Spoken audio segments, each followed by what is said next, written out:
Chapter 1. What are my thoughts? Well, we know that from the very beginning of the story, this Mary is a very nasty kid. We kind of understand why she might be that way. She had been ignored by her parents, neglected. She only saw the Indian servants. She lives in India when that story starts.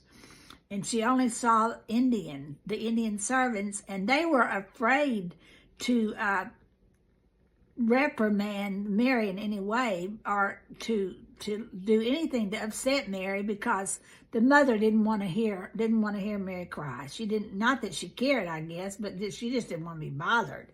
So the girl was allowed to just get her way until she just became a little monster.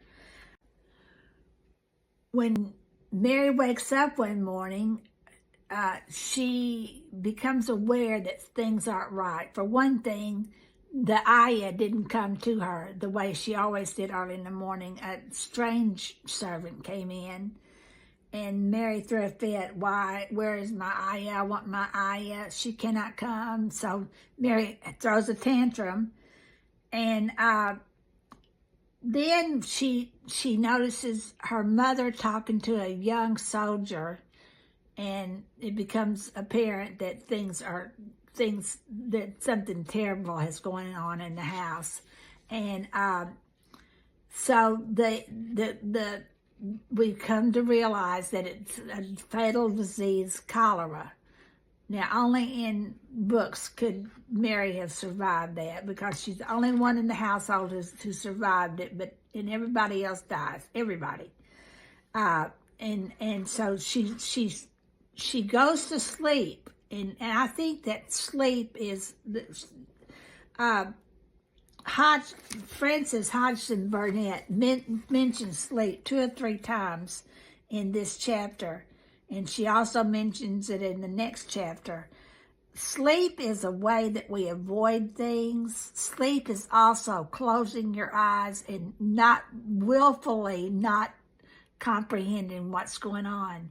Sleep is willful inattentiveness. So it's a coping device. It's people with depression sleep long periods of time because they can't stand their life the way it is. Okay, so now then, the snake.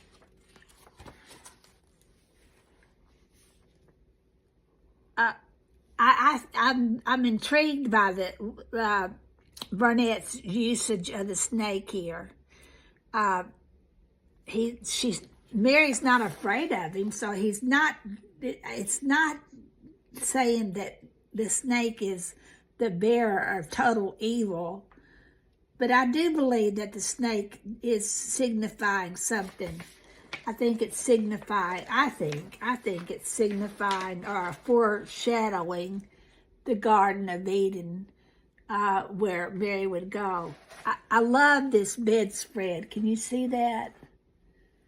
The bedspread has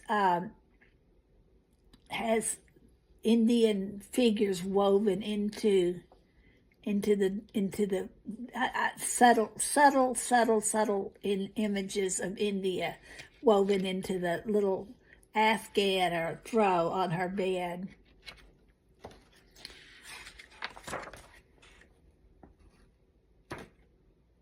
Well, in the chapter, another reason I think it's important, the snake is important, that's the last thing that said on that chapter. There was no one in the bungalow but herself and the little rustling snake. So there's some connection there. I think we'll have to read on to figure out exactly what might be the connection or the significance of that snake.